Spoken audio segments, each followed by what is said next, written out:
Fala galera, meu nome é Davi Caldas, você está no Intelectus Podcast, seu podcast de teologia, assuntos afins. Esse é o episódio número 106 e hoje nós vamos conversar um pouco sobre o decreto dominical, que é um entendimento da Igreja Adventista do Sétimo Dia.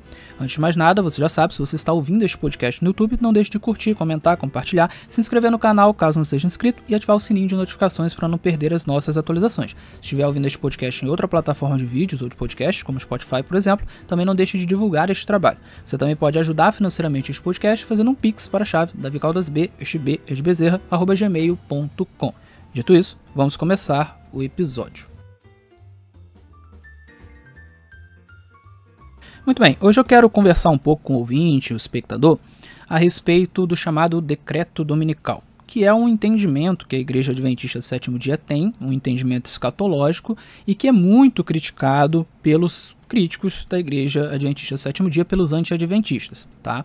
E eu quero explicar um pouquinho sobre quais são as bases desse entendimento adventista, porque os anti-adventistas costumam dizer que não tem base bíblica nenhuma, que isso aqui está baseado nas visões de Ellen White. E eu quero mostrar que isso não é verdade, tá? Então eu vou explicar aqui, mas eu também quero ir além. Eu quero mostrar que mesmo dentro da Igreja Adventista do Sétimo Dia, existem pessoas que propõem a ideia de que talvez as coisas não aconteçam exatamente como este entendimento tradicional. Pode ser que aconteça de uma maneira diferente. E tudo bem, não tem nenhum problema você defender isso. Tá? Existem teólogos sérios que defendem uma perspectiva um pouco diferente, com base para isso, tá? Base tanto bíblica quanto na doutrina. Então eu quero conversar, é um papo bem maduro, é um papo bem cabeça, e um papo para quem realmente quer, independentemente se você é adventista ou não, você quer ouvir as coisas de uma maneira racional, de uma maneira tranquila, né? E não, né, de um modo... como se a pessoa estivesse argumentando com o rim, ok? Isso aqui é uma discussão para gente adulta, ok? Isso é importante de se ter em mente, tá bom? Então, vamos lá.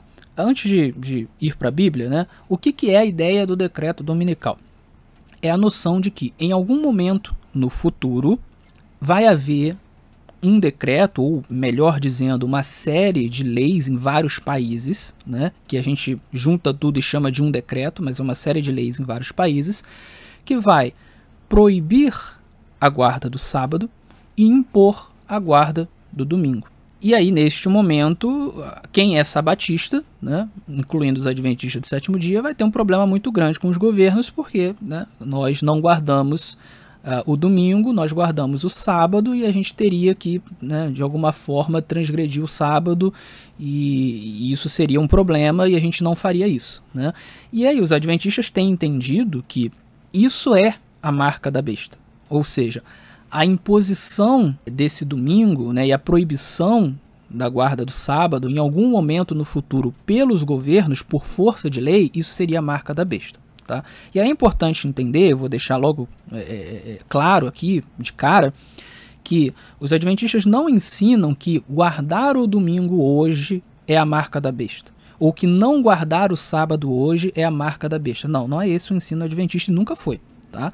A ideia é, o domingo, né, a guarda do domingo e a transgressão do sábado se tornam marca da besta no momento em que os governos começam a impor isso por força de lei no mundo inteiro. Aí, neste momento, se torna a marca da besta. Ok? Então, isso é o contexto atual? Não. Ok? Isso já foi o contexto em algum momento no mundo? Não. De maneira mundial? Não. Então, quem guarda o domingo... você tem um cristão hoje que guarda o domingo. Então, ele está marcado, ele está com a marca da besta? Não, não está. Okay? Inclusive, a Igreja Adventista sempre claramente defendeu que muitos e muitos e muitos cristãos verdadeiros vão morrer guardando domingo e vão ser salvos. Né? Estão salvos em Jesus e vão morrer salvos e vão ser salvos e vão fazer parte da Igreja na eternidade. Okay? Por quê? Porque são pessoas que ou não conheceram a obrigação de guardar o sábado, achavam que tinham que guardar o domingo, né? E ok, elas não eram rebeldes, né? Foram salvas pela graça mediante a fé, ou até conheceram a ideia do sábado, mas com argumentos muito ruins, não conseguiram se convencer, e tudo bem, isso também não significa que elas são rebeldes, essas pessoas também foram salvas pela graça mediante a fé. Então o ensino não é, quem guarda o domingo, quem não guarda o sábado está marcado, tem a marca da besta. Não, não é esse o ensino. O ensino é em relação a quando os governos começarem a impor isso em nível mundial, um pouquinho antes de Jesus voltar. Aí será a marca da besta. Evidentemente, eu estou demorando um pouco nessa introdução, mas é porque eu estou já removendo alguns mitos antes de começar a interpretação dos textos bíblicos. Evidentemente, se for verdadeiro que o sábado é válido na nova aliança, e se for verdadeiro que vai ter um decreto dominical, é óbvio que Deus está tomando providências para que quando esse decreto chegue, todos os cristãos verdadeiros, independentemente da denominação, independentemente se está em uma denominação, todos eles tenham condições plenas de saber que o sábado é da vontade de Deus, que o sábado deve ser guardado. E evidentemente, quando isso acontecer, todos os cristãos verdadeiros, por serem cristãos verdadeiros e, portanto, por já serem salvos em Jesus, eles vão guardar o sábado. Por quê? Porque quando você entende que Deus requer algo de você e você é um cristão verdadeiro, você vai lá e faz. Simples assim, né? Por quê? Porque o cristão verdadeiro, ele quer obedecer ao Senhor. Ele não é perfeito, mas ele quer obedecer ao Senhor. Então, se Deus convencer a todos os cristãos verdadeiros de que o sábado deve ser guardado, todos os cristãos verdadeiros vão guardar, ok? É o que se espera de um cristão verdadeiro. Então, aqui tem um monte de se o decreto dominical é verdadeiro, se ele vai acontecer, então a gente não precisa ter dúvida de que em algum momento no futuro o sábado ele vai ficar claríssimo para todos os cristãos verdadeiros. Ok? Você não vai ter nenhum cristão verdadeiro que vai deixar de ser salvo por causa de sábado. Isso não faz o menor sentido, né? Porque a salvação é pela graça mediante a fé. Então, se um cristão verdadeiro já é salvo pela graça mediante a fé e ele descobre que tem que guardar o sábado, ele simplesmente vai guardar o sábado. Não tem possibilidade de ser diferente, ok? Porque ele é um cristão verdadeiro. Mas isso é uma promessa para o futuro, se de fato o sábado ainda é válido e se de fato o decreto dominical é uma realidade, entendeu? Se não for, aí nada disso vai acontecer, ok? Então, desfeitos os mitos, agora a gente pode entrar aqui na interpretação dos textos bíblicos, tá? E eu quero começar com o texto de Apocalipse, capítulo 13, dos versos 16 a 18, que falam sobre a marca da besta. Vamos lá.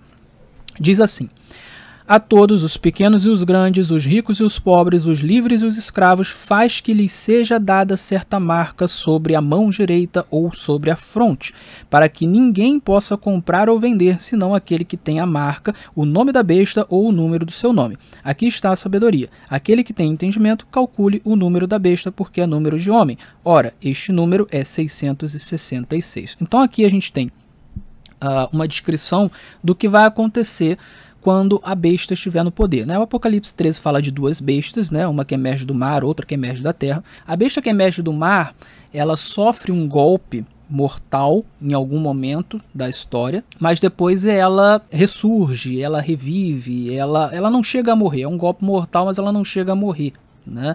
Então ela volta a ter força, e aí todo mundo se maravilha.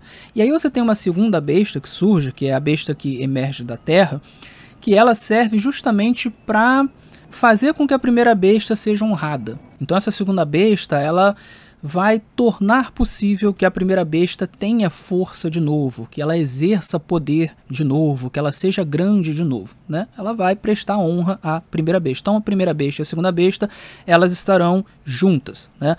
Davi, o que é esse negócio de besta?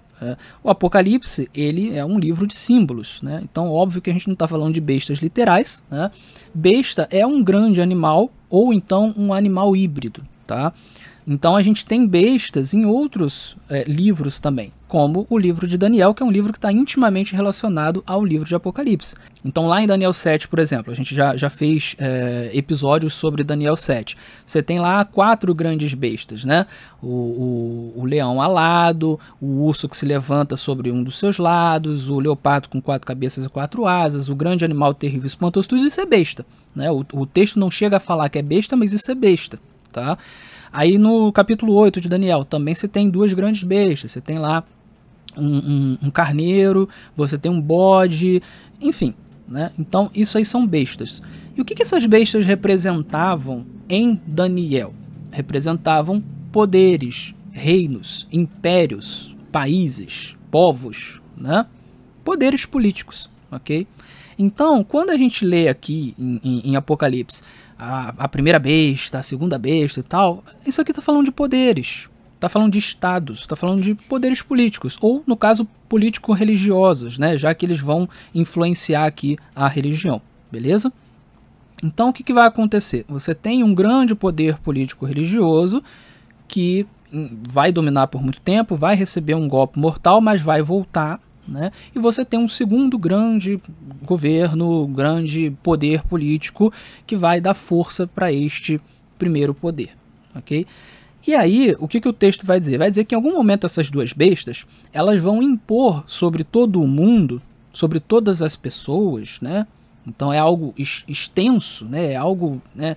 No mínimo na maioria dos países, né? Talvez todo mundo aqui não seja exatamente todo mundo, mas no mínimo a maioria esmagadora dos países, a maioria esmagadora dos lugares, né? Vai impor uma certa marca na mão ou na testa, né?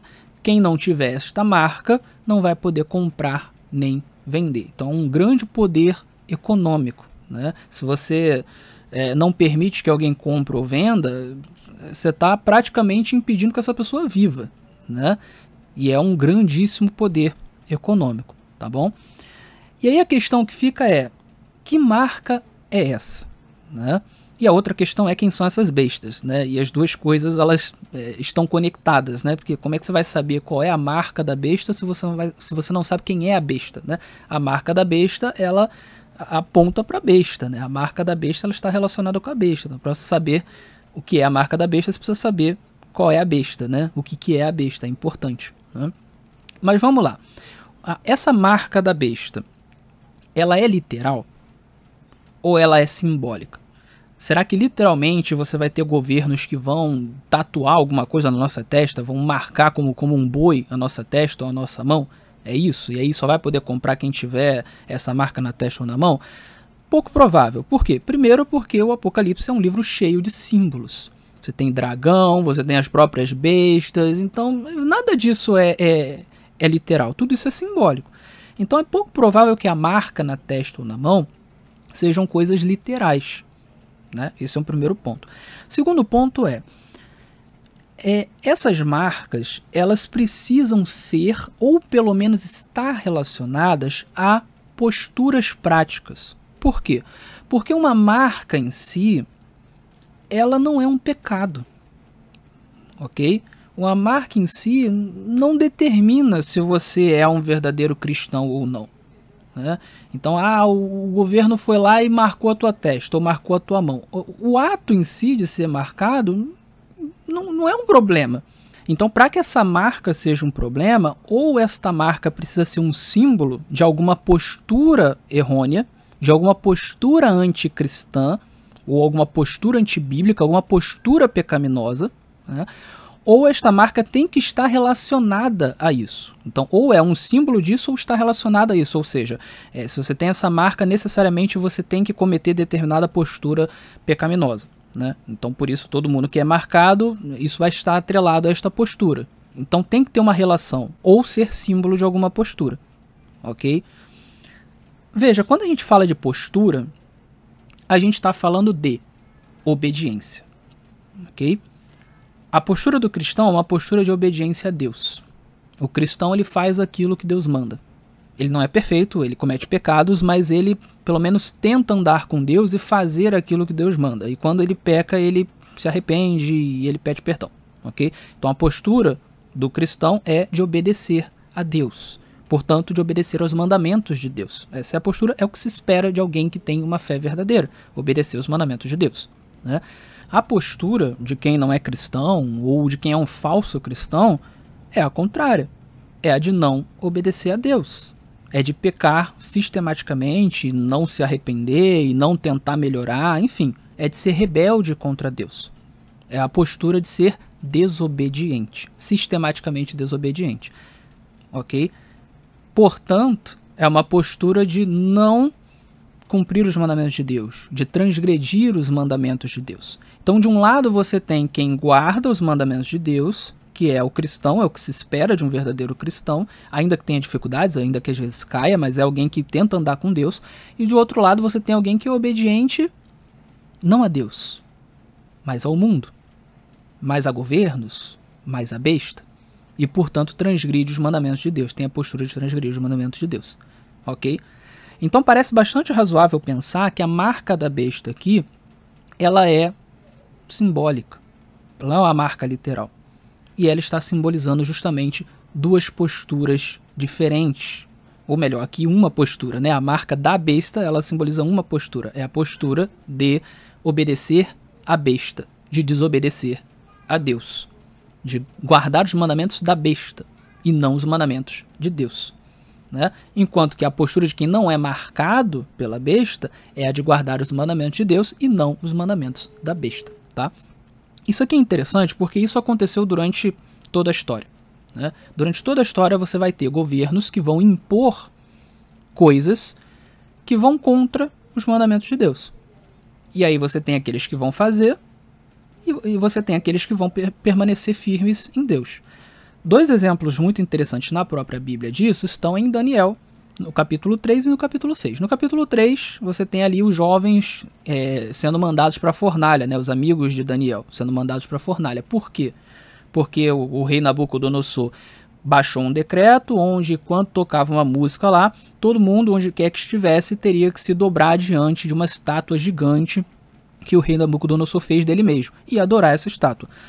Os amigos de Daniel, que estavam no reino na época, eram 3, né? Eu sempre esqueço o nome deles, né? O nome hebraico era Misael, Ananias, tem um outro também. Eu sempre esqueço, né? A gente costuma lembrar do nome babilônico, né? Que é Sadraque, Mesaque e Abednego. Mas enfim, esses 3 amigos, eles não quiseram se dobrar, porque de fato era um pecado, eles não queriam adorar a estátua de Nabucodonosor. Como resultado, eles foram para a fornalha. Deus os salvou, eles não foram queimados, isso foi um testemunho, né, etc e tal. Mas você tem ali um decreto estatal que é contrariado por crentes verdadeiros em Deus, né? Então, eles preferiram guardar os mandamentos de Deus do que os mandamentos de Nabucodonosor, tá? Em Daniel 6 é Daniel que vai ter o problema, né? Você já tem agora o Império Medo-Persa, né, que está dominando. O rei Dario, ele baixa um decreto onde ninguém poderia orar a outro deus a não ser ele mesmo, né? Então ele era visto como um deus durante o espaço de um mês. Daniel continuou fazendo suas orações normalmente, com a janela aberta, virado para Jerusalém. O pessoal viu, levou ele para o rei e a condenação era a morte e jogaram ele na cova dos leões, né? Mais uma vez Deus salvou o seu servo, né? Isso nem sempre vai acontecer ao longo da história, mas aconteceu, serviu de testemunho também, né? Mas o que aconteceu, né? Você tinha um decreto estatal e você tinha um crente verdadeiro em Deus que não quis cumprir este decreto porque feria os mandamentos de Deus, tá? Isso acontece durante toda a história, né? Isso acontece hoje. Quando um cristão em determinado país que proíbe o cristianismo, que persegue o cristianismo, ele vai lá e prega o evangelho mesmo assim, ele está indo contra um decreto estatal. Por quê? Porque ele está guardando os mandamentos de Deus, ok? Então você dizer que a marca da besta aqui é alguma coisa relacionada a guardar os mandamentos da besta, parece bastante razoável. Quem não é marcado está guardando os mandamentos de Deus e não os mandamentos da besta, né? E a marca, ela tem esse sentido de indicar a quem você pertence, né? Então, se eu guardo os mandamentos da besta, eu pertenço a quem? A besta. Se eu guardo os mandamentos de Deus, eu pertenço a quem? A Deus. Então, em algum momento, um pouco antes de Jesus voltar, haverá uma imposição, né, dos estados, né, de algum tipo de lei ou algum conjunto de leis que fere os mandamentos de Deus, e aí os cristãos verdadeiros vão dizer, não vou fazer, né? Esse é o ponto. E aí eles vão ser perseguidos, não vão poder comprar, não vão poder vender, é isso que o texto está dizendo, tá bom? Aí é interessante a gente pensar que essa questão de cristão guardar os mandamentos de Deus é algo que o Apocalipse gosta de enfatizar. Então, por exemplo, se a gente for em Apocalipse 12, verso 17, o que a gente lê? A gente lê o seguinte: Irou-se o dragão contra a mulher e foi pelejar com os restantes da sua descendência, os que guardam os mandamentos de Deus e têm o testemunho de Jesus, e se pôs em pé sobre a areia do mar. Então aqui você tem aqui o diabo perseguindo a igreja, enchendo a paciência da igreja, oprimindo a igreja, né? Oprimindo o povo de Deus. Em algum momento ele passa a focar em um grupo de pessoas, em um conjunto de pessoas que se destaca pelo quê? Por não só ter a fé em Jesus, o testemunho de Jesus, mas guardar os mandamentos de Deus, né? Em Apocalipse 14, verso 12, mais uma vez se fala algo semelhante, ó. Aqui está a perseverança dos santos, os que guardam os mandamentos de Deus e a fé em Jesus.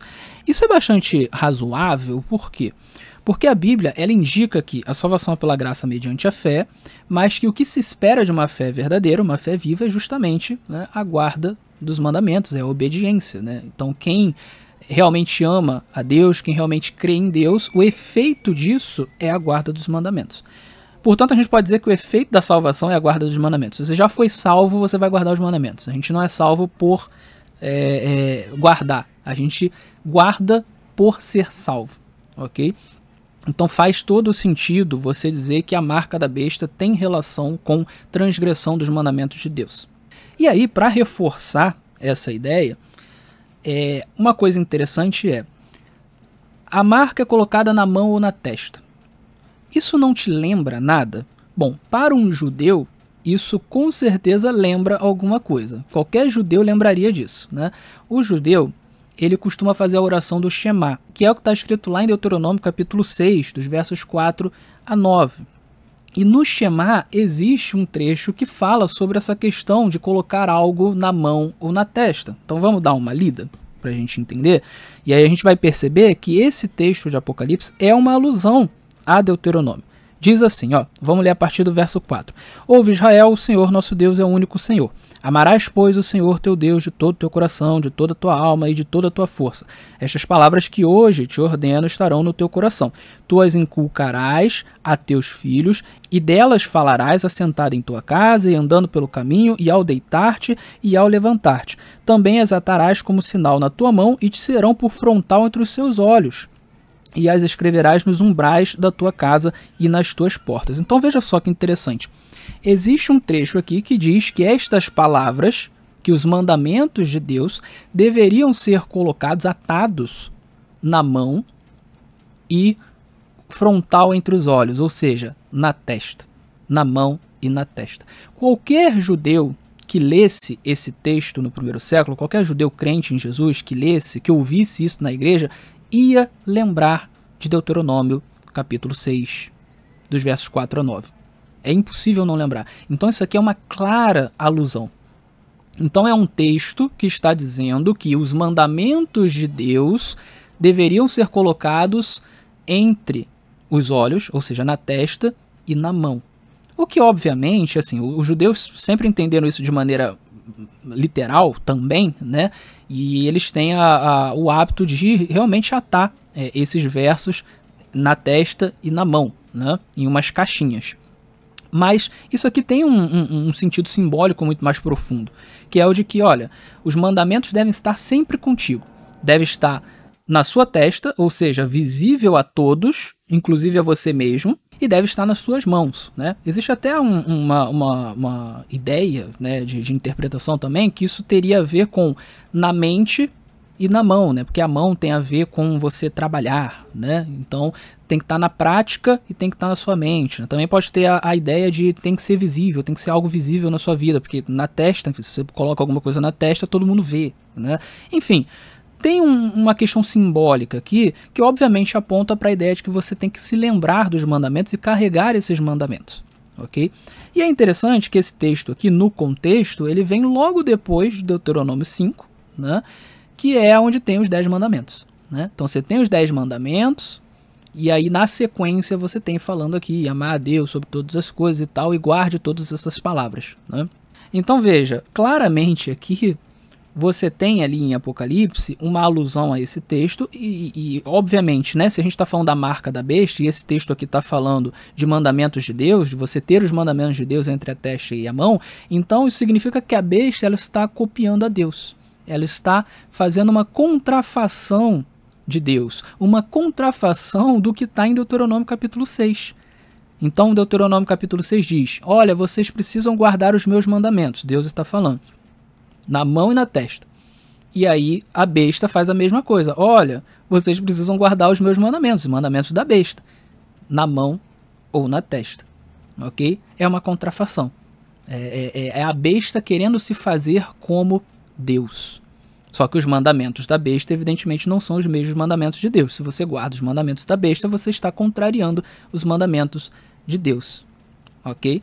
Então, parece bastante claro aqui que existe uma relação entre marca da besta e transgressão dos mandamentos, e muito possivelmente uma relação entre a marca da besta e a transgressão de algum mandamento dos 10 mandamentos. Já que no contexto aqui, logo no capítulo 5, um pouquinho antes, você tem aqui os 10 mandamentos sendo expostos. Ok? Agora, o que é interessante é o seguinte: o Apocalipse não fala só da marca da besta. O Apocalipse fala do selo de Deus. Ok? O selo de Deus ele aparece em Apocalipse a primeira vez no capítulo 7, dos versos 1 a 3. Eu vou ler aqui para a gente tecer alguns comentários sobre isso. Depois disto, vi 4 anjos em pé nos 4 cantos da terra, conservando seguros os 4 ventos da terra, para que nenhum vento soprasse sobre a terra, nem sobre o mar, nem sobre árvore alguma. Vi outro anjo que subia do nascente do sol, tendo o selo do Deus vivo, e clamou em grande voz aos 4 anjos, aqueles aos quais fora dado fazer dano à terra e ao mar, dizendo: não danifiqueis nem a terra, nem o mar, nem as árvores, até selarmos na fronte os servos do nosso Deus. Então ouvi o número dos que foram selados, 144.000 de todas as tribos dos filhos de Israel. Então olha só, esse texto aqui ele fala que em algum momento da história, anjos vão segurar os 4 ventos da terra para que nada seja danificado. Isso parece ser um símbolo de, olha, a terra não vai ser destruída, mesmo com um monte de guerra, um monte de coisa, a terra não vai ser destruída, porque de alguma forma Deus vai fazer com que não seja. Ok? Por quê? Porque ainda falta selar a testa dos servos do Deus vivo. E aí sobe um anjo com este selo e começa a selar estas pessoas. E aí o número das pessoas seladas são 144.000 de todas as tribos de Israel. Então olha que coisa interessante. Os servos de Deus, eles são selados. Eles têm um selo na testa. Aqueles que são servos da besta, eles também são selados, são marcados. Eles têm uma marca na testa ou na mão. Isso não parece ser coincidência. Claramente existe uma alusão aqui. O Apocalipse 13, ele está fazendo alusão também a Apocalipse 7. Ele está querendo dizer que tanto o servo de Deus quanto o servo da besta, eles serão marcados, eles serão selados, cada um com a marca do seu dono, né? Cada um com o selo do seu dono. O servo de Deus com o selo de Deus. O servo da besta com a marca da besta. Isso significa que a marca da besta, ela é o oposto do selo de Deus. Pelo menos é isso que o texto parece indicar. Então, o que quer que seja o selo de Deus, a marca da besta é o oposto. Ok? Então, se o selo de Deus é algum mandamento específico de Deus, ou alguns mandamentos específicos, a marca da besta será a contrariedade a estes mesmos mandamentos. É o que parece que o texto está dizendo. Porque claramente uma coisa é a contrafação da outra, ok? E isso reforça, então, que nós estamos falando de posturas e não de algo literal, né? Não faz muito sentido pensar que vai vir um anjo literal e vai marcar literalmente a nossa testa com alguma coisa, né? E que aí, de outro lado, os governos vão marcar a testa das outras pessoas com alguma outra coisa. Não faz sentido. Então, a gente está falando de alguma coisa simbólica, portanto, são posturas, né? E é o que eu estou falando. A postura de quem crê em Deus, quem é servo de Deus, é obedecer a Deus. A postura de quem crê na besta, é servo da besta, é obedecer a besta. Ponto. Então a gente está falando de posturas e, portanto, a gente está falando de mandamentos. Um ou mais mandamentos. Aí tem alguns pontos interessantes aqui que eu sempre menciono, que é o seguinte. Esse texto do selo de Deus, ele deixa bem claro que os servos de Deus já são servos antes de serem selados. Porque o texto não diz que o selo vai fazer com que as pessoas se tornem servas de Deus. Não. O texto diz que nós vamos selar os servos de Deus. Então, já tem os servos de Deus, mas eles não têm o selo. E aí eles passam a ser selados. Esse é um ponto muito interessante. Por quê? Porque muita gente interpreta que esse selo de Deus é o Espírito Santo. Por quê? Porque Paulo vai falar em algumas epístolas que o selo de Deus é o Espírito Santo, né? Ele faz essa metáfora. No entanto, neste capítulo em específico, não parece ser o caso. Tá? Então, assim, o selo de Deus é o Espírito Santo? É.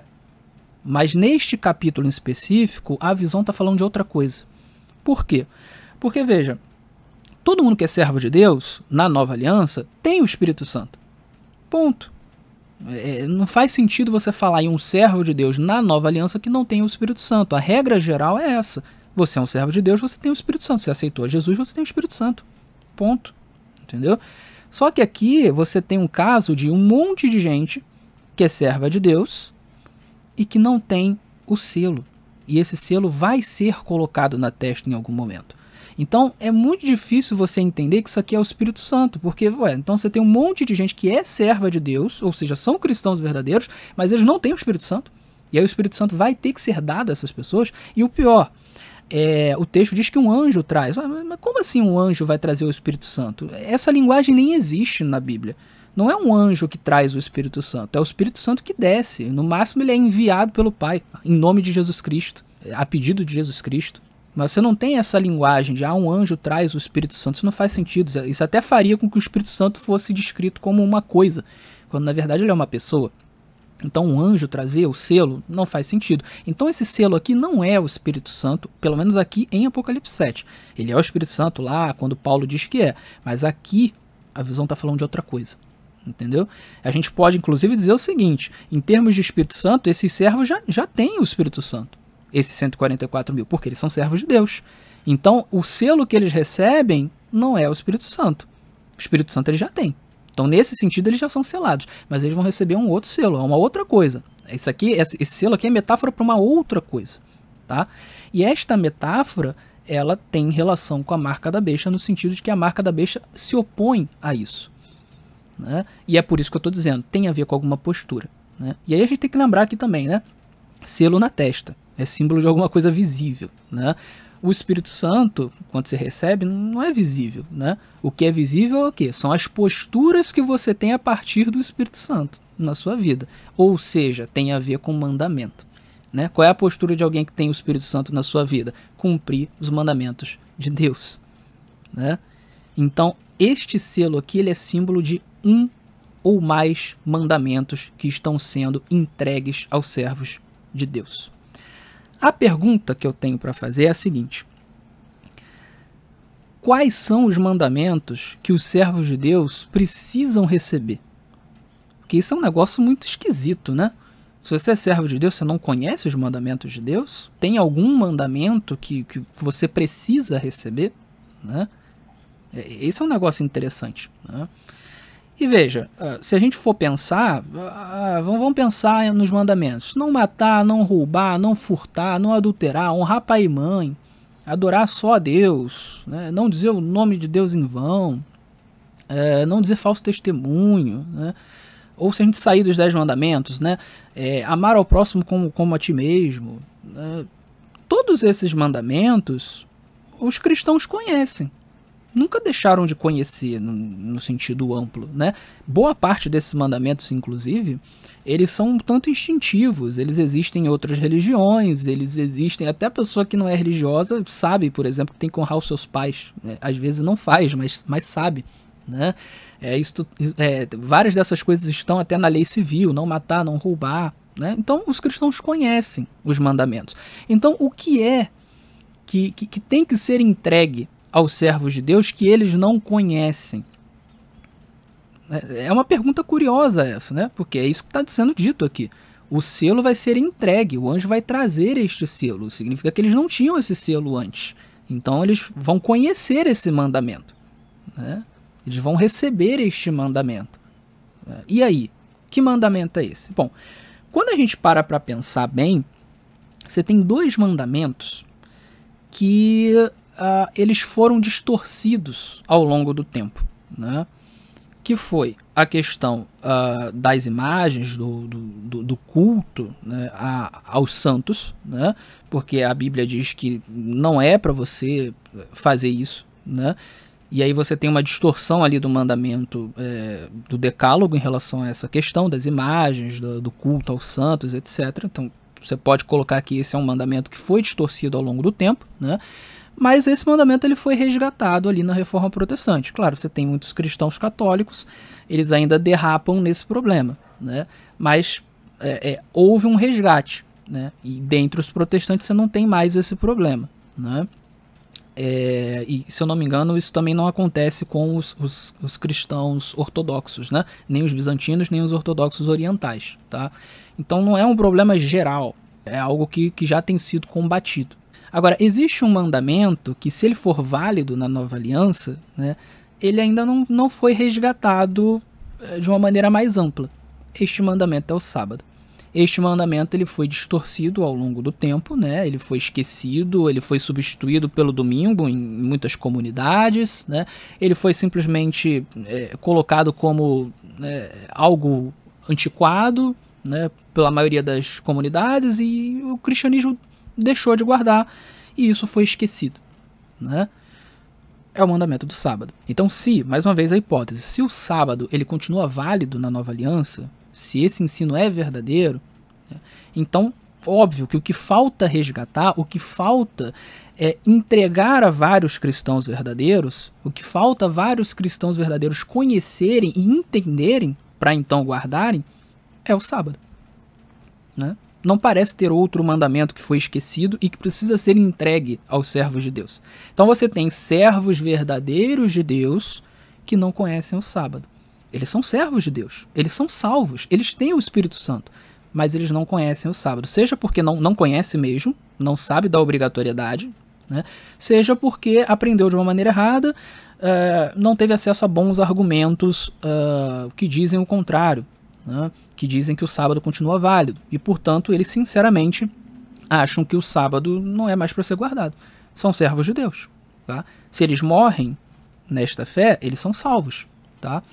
Então parece, se o sábado de fato é verdadeiro, parece que esse texto ele está fazendo uma profecia sobre o momento em que os cristãos verdadeiros vão começar, né, seja qualquer que for a denominação deles, ou se eles estiverem fora de qualquer denominação, vão começar a receber o sábado, ou seja, perceber que o sábado ainda é para ser guardado e passar a guardar porque eles são cristãos verdadeiros, eles querem fazer a vontade de Deus. Essa é uma profecia em relação a isso. Isso é chamado de selamento, ou seja, cristãos verdadeiros vão receber um mandamento que estava sendo esquecido. E eles vão passar a guardar porque eles são cristãos verdadeiros.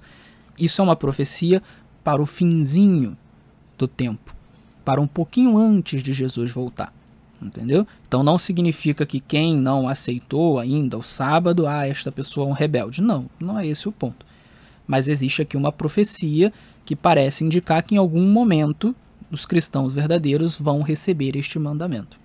E aí eu volto à questão da besta, né? Porque eu falei assim, para você saber o que é a marca da besta, você precisa saber o que é a besta, né? E faz sentido isso, né? E a gente está trabalhando aqui até o momento sem dizer quem é a besta, né?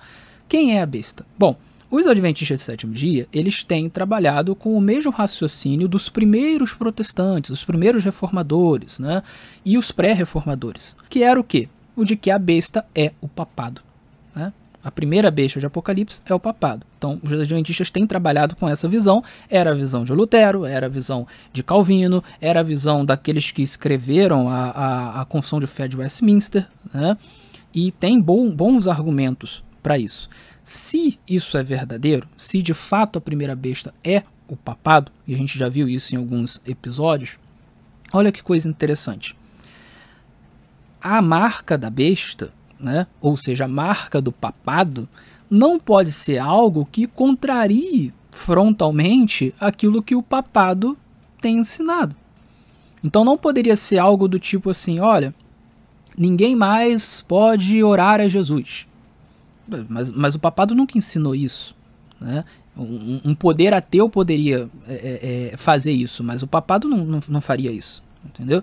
Ou, agora ninguém mais pode crer em Deus, mas o papado crê em Deus, ensina que existe um Deus, então não pode ser isso. Então a marca da besta não pode ter relação com uma coisa que contraria o que o papado tem ensinado, né?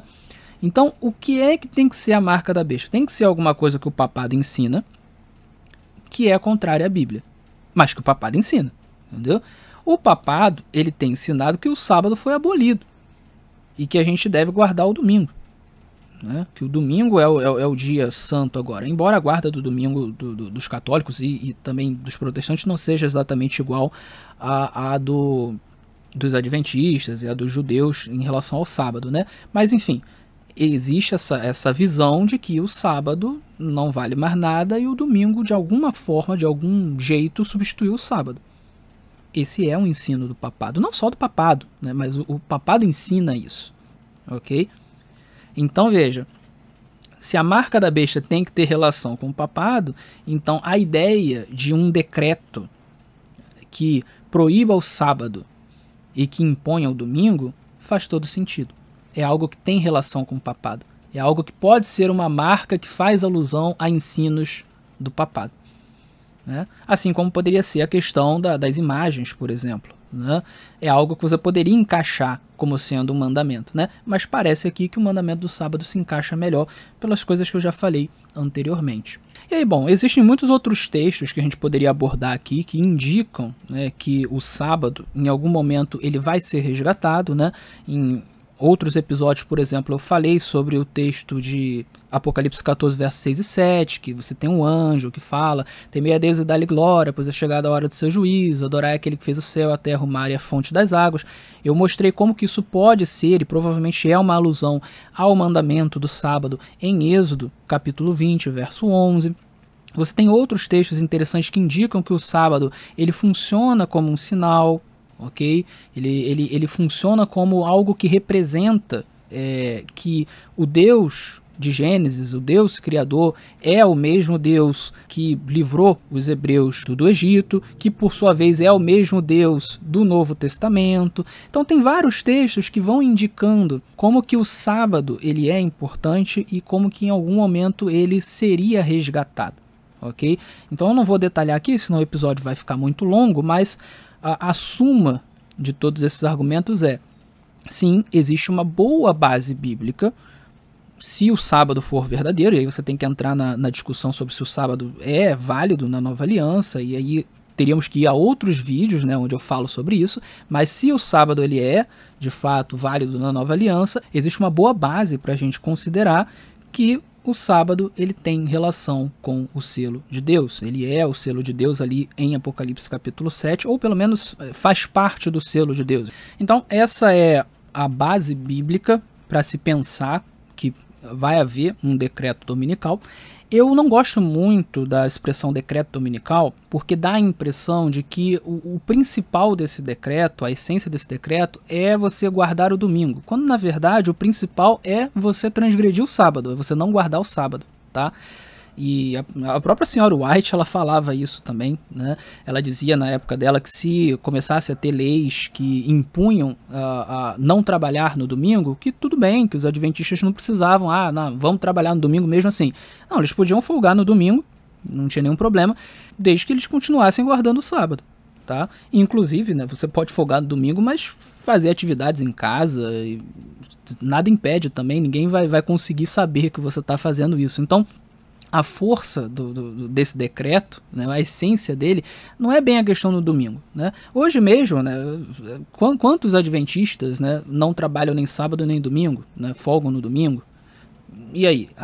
Significa então que ele está transgredindo o sábado? Não, não é assim que funciona, entendeu? Então eu prefiro chamar o decreto dominical de decreto anti-sábado ou anti-sabatista, né, que é um conjunto de leis que vai tornar difícil ou impedir que um sabatista guarde o sábado. Ele vai ter que trabalhar no sábado, ele vai ter que fazer alguma coisa que transgride o sábado, tá? E aí o domingo ele acaba sendo reverenciado nessa brincadeira de uma maneira indireta, né? Se você tem que transgredir o sábado e toda a cristandade entende que o domingo é o dia que ficou no lugar do sábado, pelo menos de certa forma, né, ainda que não se guarde da mesma maneira, né, então você acaba reverenciando o domingo através da transgressão do sábado. Então, a essência do mandamento é a transgressão. Então, a essência do decreto aqui é a transgressão do sábado, né? E aí tem alguns pontos interessantes aqui. Primeiro, essa interpretação que eu fiz, ela está baseada em Ellen White? Não. Em nenhum momento aqui eu mencionei Ellen White. Eu trabalhei apenas com texto bíblico, né?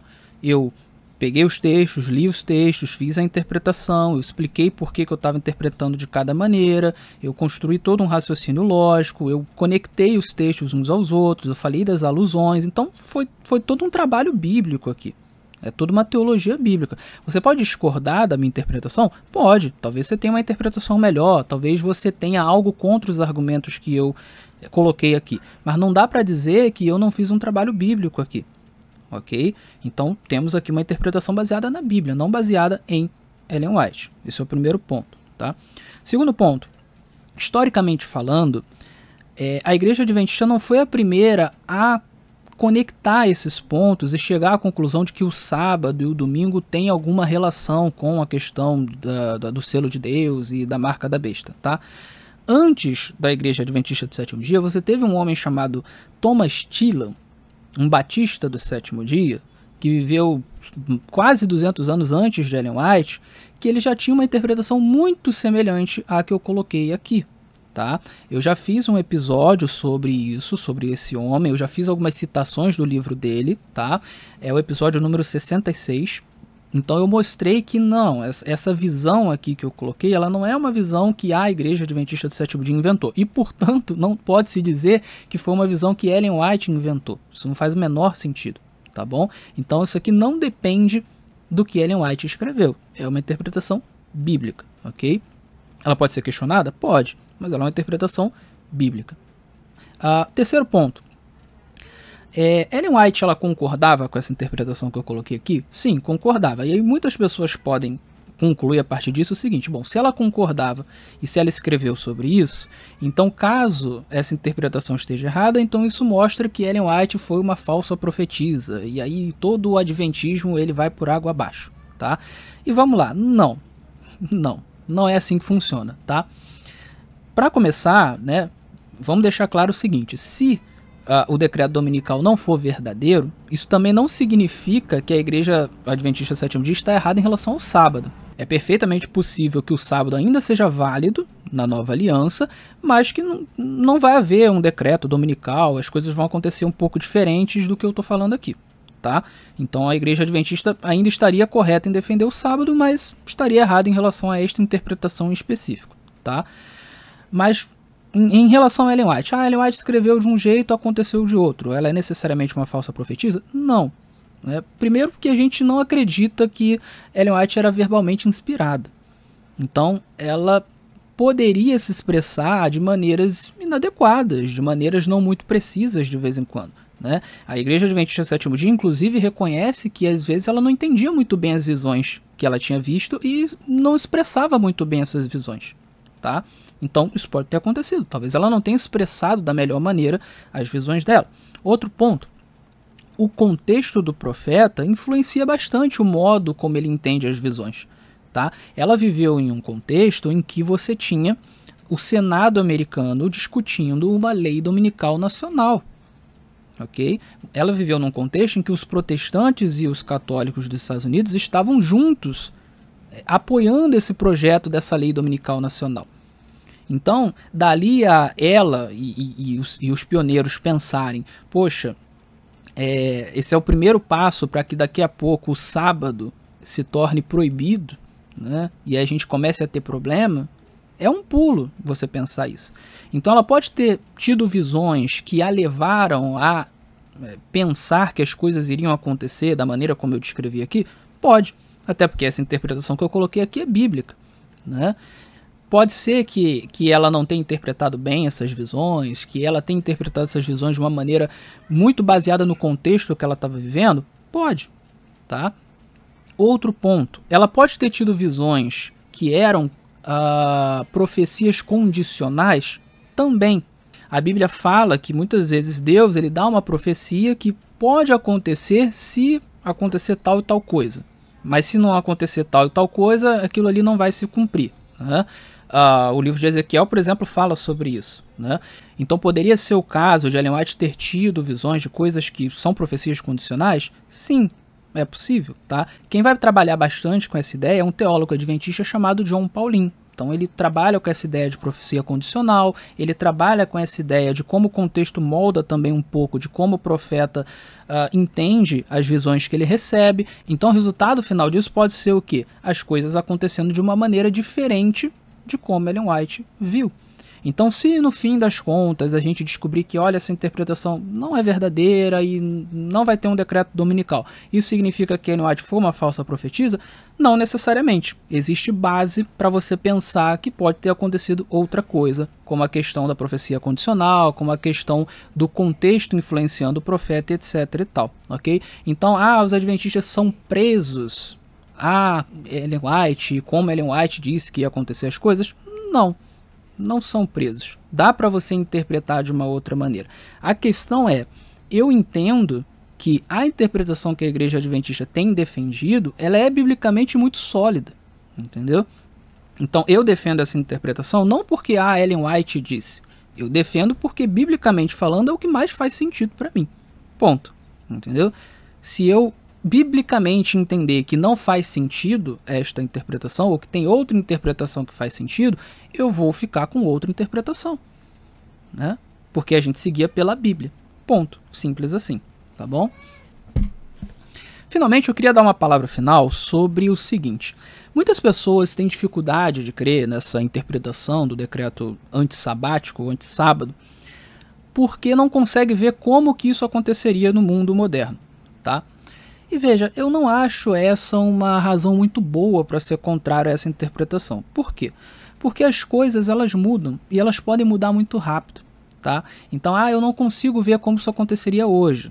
Tá, mas pode ser que daqui a 1 ano, 2 anos, 3 anos, ou até menos, alguns meses, o mundo ele mude por conta de algumas circunstâncias, de modo que você passe a ter um contexto que possibilite uma série de leis antissabáticas em todo o mundo, ok? Dá para você imaginar vários cenários que poderiam gerar esse tipo de situação.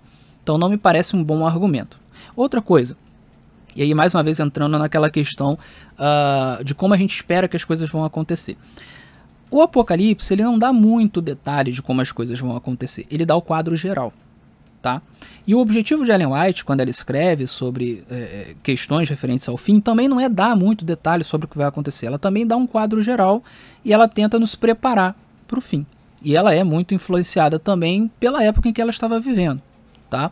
O que é normal, os profetas são influenciados em suas descrições pela época que eles estão vivendo. Então, as coisas elas podem acontecer sim de uma maneira diferente do que a gente imagina, mesmo trabalhando com a ideia de que aconteça o decreto dominical. Mas esse decreto ele pode acontecer de uma maneira diferente de como a gente imagina. Então, por exemplo, muitos adventistas pensam no decreto dominical como uma lei só que vai sair em todos os países ao mesmo tempo, que vai ser igual para todo mundo. Talvez não seja assim, é mais provável que não seja.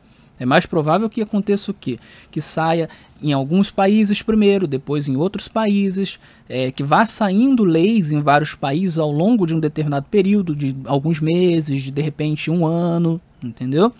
Essas leis provavelmente vão ser diferentes, cada país vai ter uma peculiaridade, né? Algumas leis em alguns países vão ser mais brandas, outras leis vão ser mais rigorosas, né? Talvez alguns países atrelem essa questão antissabática ao domingo, talvez outros países não atrelem, né? A gente pode imaginar, por exemplo, países islâmicos que não vão atrelar a questão de proibir o sábado a guardar o domingo, porque eles não guardam o domingo. Então talvez eles só proíbam o sábado. É uma possibilidade, entendeu? Você pode pensar em alguns poucos lugares do mundo que não vão aderir a estas leis, né? Ou que vão aderir, mas de uma maneira muito branda, de repente tipo, você não pode guardar o sábado, se você guardar você vai pagar uma multa, mas aí é um valor irrisório. Então na prática a pessoa poderia pagar essa multa e continuar guardando sábado. Pode ser que você tenha algumas pequenas exceções em algumas partes do mundo, Ah, isso contradiz a Bíblia, porque a Bíblia diz que todo mundo vai ser imposto. Não, não contradiz, pode ser uma linguagem generalizante. A Bíblia pode estar falando todo mundo porque vai ser a maior parte do mundo, quase todos os países do mundo, quase todos os lugares, mas pode ter alguns lugares que vão ser refúgios, que vão ser lugares que não vão ter uma lei tão rígida ou não vão ter esse tipo de lei. Enfim, dá para você imaginar um monte de coisas, né? Dá para você imaginar que talvez não exista essa lei em Israel que guarda o sábado, né? Ou que ela seja um pouco diferente em Israel, né? Talvez em Israel ela funcione só para os gentios. O judeu pode continuar guardando o sábado, o gentio que não pode. Enfim, dá para você imaginar um monte de coisas de cenário que a Bíblia simplesmente não detalha e que Ellen White também não tem a função de detalhar, ok? Então veja, muitas vezes as pessoas são céticas em relação ao decreto dominical, não porque ele não tem fundamento bíblico, mas porque ela não consegue imaginar como que poderia acontecer, ou porque ela tem uma expectativa de como que iria acontecer, que não necessariamente é uma expectativa real, né? Então, eu acho que tem que acontecer assim, assim, assado, e eu não consigo acreditar que vai acontecer dessa maneira. Mas de repente não é assim que vai. De repente tem outros detalhes. De repente vai acontecer de outra maneira. Então não me parece que esses são bons argumentos para você ser contra a interpretação. Então eu acho que a gente precisa trabalhar as interpretações bíblicas com base no fundamento bíblico e não se importar com como que isso vai acontecer na realidade. A gente pode não saber como que vai acontecer, mas se é uma boa interpretação bíblica, a gente defende essa interpretação. Se tiver que acontecer, se a interpretação estiver correta, de alguma maneira vai acontecer. Essa não deve ser a nossa preocupação, né? Então quando alguém vem e diz, mas você acredita mesmo que isso vai acontecer no mundo real e tal, isso não é um problema. Se a interpretação estiver correta, sim, vai acontecer, e aí vai acontecer alguma coisa, né, que vai gerar o contexto propício para que a interpretação se desenrole dessa maneira, entendeu? Eu não sei o que vai acontecer para que gere o contexto propício. Mas se a interpretação for verdadeira, vai acontecer. Davi, se não for verdadeira? Se não for verdadeira, não é. Tá tudo bem, tá tudo certo, entendeu? É mais uma interpretação que, né, está errada, né? Não vejo nenhum problema nisso, né? O que eu costumo dizer, e eu vou terminar com isso, se os adventistas estiverem corretos em relação ao decreto dominical, existe uma profecia, né, como a gente leu ali em Apocalipse 7, de que isso ficará claro para todos os cristãos verdadeiros. Então nenhum cristão verdadeiro vai se perder por conta disso. Até porque a salvação é pela graça mediante a fé, né? Se os adventistas estiverem errados em relação a isso, não significa que eles estão errados em relação ao sábado, tá?